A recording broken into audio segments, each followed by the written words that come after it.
Former Speaker of the House, Newt Gingrich, joins us. He is also Fox News political contributor and author of the new book, Understanding Trump, which we will ask him about in just a moment. Good to see you this evening, Newt.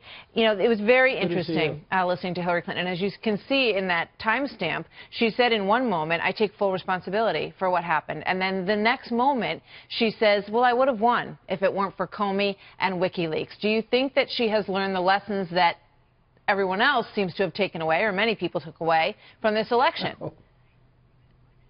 No, it's interesting. I'm reading Shattered, which I frankly was doubtful about, but it's like watching a car wreck in slow motion. She can't come to grips with reality. She can't come to, and over again in this book they point out that none of her staff can tell her the truth.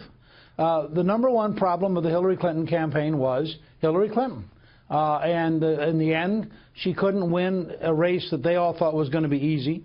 Now, the number two problem, let's be clear, was Donald J. Trump, who turned out to be an amazingly better candidate than any Democrat thought he could be, and who understood that if he really did his best in western Pennsylvania, in Ohio, in northern Michigan, and in Wisconsin, that he was going to be president. So he won, she lost, and it's kind of sad to watch her repeat this "somebody else made me do it" kind of analysis.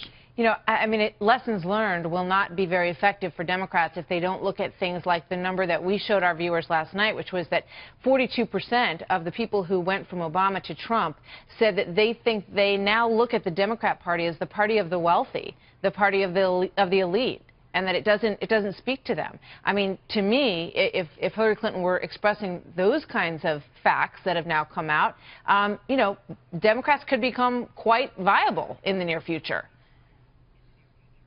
Well, they could be. I mean, the challenge for the Democrats, which is very different than the challenge for Republicans, is that Democrats are drifting off into kind of loony left enclaves of college professors and Hollywood stars, and people who are at times, frankly, just weird.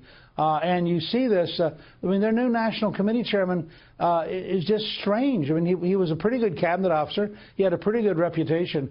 But if you watch the way he's been behaving, it's almost like he can't cope with the reality of President Trump. And the more you get of that kind of stuff, recently Keith Ellison, a very smart congressman from Minneapolis, made this speech that was just like nutty.